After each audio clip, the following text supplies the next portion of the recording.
Bonsoir à tous, bienvenue dans C'est Canteloup. Alors que la France s'apprête à avoir un nouveau locataire de Matignon, on voulait avoir l'avis des anciens premiers ministres d'Emmanuel Macron. Elisabeth Borne, bonsoir. Nul. Je suis d'accord sur rien. Ce choix est nul. Non mais attendez, il n'y a même pas encore de gouvernement. Pas grave, de toute façon, je serai d'accord sur rien quand même. Voilà, quand j'étais Premier ministre, tout le monde était contre moi. Alors maintenant, moi aussi, je vais pas me gêner d'être contre tout le monde. Je suis devenue une hateuse et j'adore ça. On se demandait à quoi ressemblaient les haters, maintenant on sait. Sinon, Gabriel Attal a été élu à la tête de Renaissance avec 95% des voix suite à votre retrait. Retrait. Laissez-moi rire. Bâillonnage, oui. Attal élu avec 95% des voix. Non mais, même Bachar el-Assad, je suis sûr, lui envoyer un petit mot de félicitations. Il a dû marquer « Bravo Gabriel ». Même moi, j'osais pas faire autant comme score. Vous savez quoi? Je vais aller dire du mal d'Attal sur X. Ça va me calmer. Eh bien, faites donc, Tati Babette.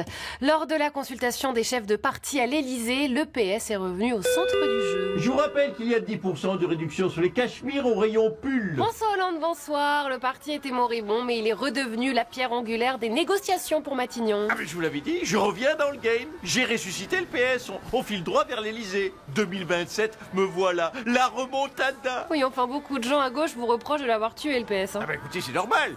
Pour ressusciter un parti, il faut d'abord le zigouiller, sinon ça marche pas. Réfléchissez un peu, allons. Le phénix a besoin de mourir avant de ressusciter. Bon, petit détail quand même, vous ne dirigez pas le Parti Socialiste et vous n'êtes même pas encore son candidat.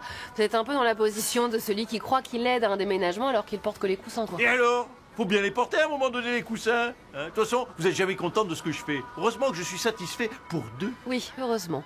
Bachar el-Assad s'est donc enfui en Russie où il bénéficie d'une protection ultra renforcée. Tout de suite, l'avis du président russe, regardez. Monsieur Poutine, bonsoir. Et voilà. Merci, Igor. C'est donc chez vous que se cache Bachar el-Assad? Ah, mi dictateur, il existe une terre promise où tous les dictateurs du monde peuvent vivre en paix. Ici, la Russie. Si seulement tous les dictateurs du monde pouvaient se donner la main, on en aurait fini avec ces démocraties qui souillent le monde. Kushimzien, Bachar? Ah, voilà, j'ai entendu. Et sinon, ça vous a fait quoi de voir Donald Trump aux côtés de Volodymyr Zelensky à Paris? Mon petit cœur a saigné. Voir mon ami Trump à côté de Zelensky, c'est comme voir son ex qui refait sa vie avec son pire ennemi. Ça fait mal à moi qui suis hypersensible. Ah ouais, ça fait mal. Mais bon, j'ai quand même une bonne nouvelle. Ah oui, laquelle? Trump, le gars qui dit tout et son contraire. Dans une semaine, peut-être que lui, il sera dans mon bureau et lui me donner l'Ukraine en dansant sur les Village People. Avec Donald, tout peut arriver. C'est ça qui est bien. Et À tes souhaits. merci. On a quand même une petite idée de sa cachette à Bachar. Allez, pour parler de l'actualité avec une certaine hauteur, Nicolas Sarkozy, notre invité ce soir. Bonsoir, c'est Nicolas Sarkozy, le inoxtag de la politique, le Squeezie de Neuilly. Nicolas Sarkozy, bonsoir. Alors, les réseaux sociaux sont inondés de vos petites vidéos où vous faites des citations sur le sens de la vie. C'est vrai, qu'est-ce que je vous dis, je suis une sorte de Nietzsche 2.0, de Confucius de Neuilly. Du coup, comme l'actualité est riche, on se disait que ça serait bien d'avoir votre hauteur d'esprit sur les choses. Par exemple, la chute du dictateur Bachar el-Assad, que vous aviez reçu très amicalement à l'Élysée. C'est la dictature. C'est comme la confiture à la rhubarbe. On n'aime pas ça. Mais quand il y a que ça dans le frigo, eh bien on la mange quand même. Ah oui, c'est beau. Je vous remercie. Alors, je comprends que ma diplomatie, vous savez, est plus choquée, mais vous savez, on mange pas d'omelette sans manger des œufs. Bien sûr. Dans l'actu, il y a aussi la réouverture de Notre-Dame. Vous étiez présent, mais pas le pape François. C'est vrai. Et comme on dit chez nous, les philosophes, quand le chat est pas là, eh bien il est absent.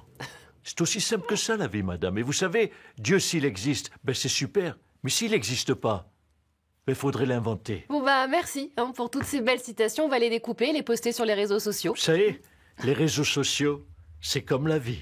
Des fois c'est bien, et des fois c'est moins bien. Quelle sagesse. Je sais. Emmanuel Macron, en commentaire. Écoutez, vivement que je sois ancien président, que je puisse dire des conneries sur Internet, sortir des bouquins tous les 3 mois et faire des conférences à 100 000. Ou alors, je fais comme Bachar, je vais me planquer en Russie. Oui, bah tu iras sans moi. Hein. Non mais je rigole, bébé. Il y en a marre de tes blagues. Oh. Ah oui, il énerve vraiment tout le monde.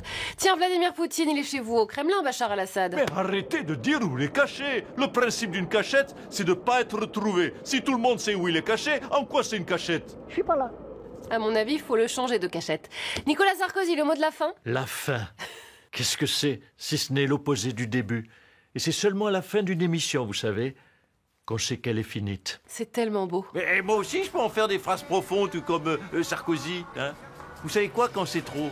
Mais c'est trop picot. Alors là, non, c'est la phrase de trop. Salut à tous.